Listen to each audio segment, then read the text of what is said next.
Hello, knife lovers. Welcome to Knife Delights, a place where friends can gather and discuss all things knives.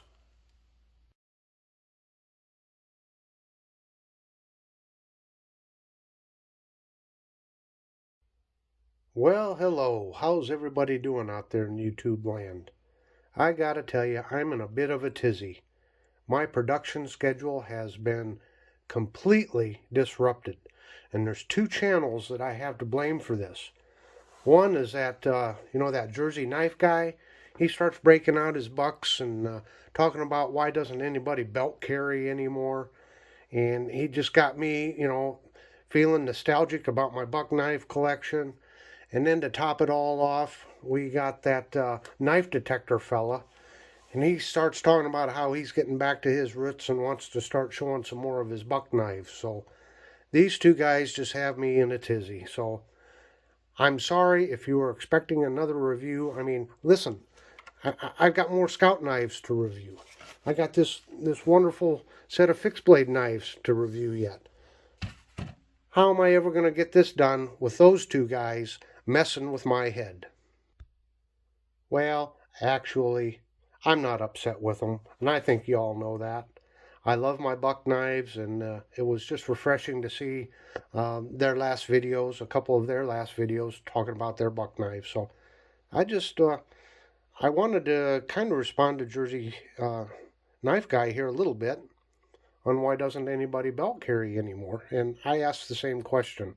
Now I've kind of gotten away from it a little more than I used to. I used to always belt carry. I still do quite a bit, but I've kind of gotten away from it some myself. But I wanted to give an alternative because we often think of belt carry knives as being big and heavy. And I just wanted to share with you this knife here. And this is the Buck 501 Squire. And it's just a beautiful knife and a well-built knife. But look at that. That's a nice looking knife. So, one of the reasons I wanted to show you this knife is just because it's belt carry doesn't mean it has to be big and heavy. And the 501 here, the Squire, it has a drop point blade instead of the normal clip points that you see on a lot of the bucks. The blade is made out of the 420 HC, and it has a Boss heat treatment. And here's the great thing: it only weighs 3 ounces, or what is that? 85.4 grams. The blade length is 2 3/4 inches, or 7 centimeters. The closed length is 3 3/4 inches. And of course, you got nickel silver bolsters and pins. It is a lockback with a nail nick here. And the base price is $69.99 off the Buck website. So if you go to some of the other retailers, I'm sure you can save $5 or $6 on just this basic model.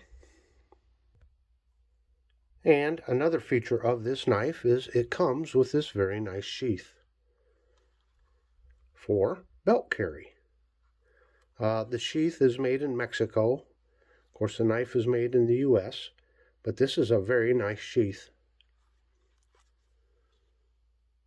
But I thought I'd kind of compare this with like the Buck 112 here. You can see that's big, and it's a lot heavier, probably about twice the weight. And the thickness, see how thick that is. So here's the Buck 112.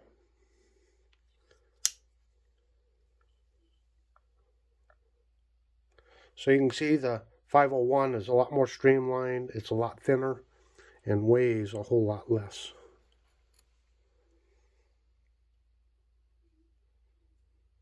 So I just thought this was a good option if somebody wants to start belt carrying without having something really big and heavy on their hip or something that really stands out. This is streamlined.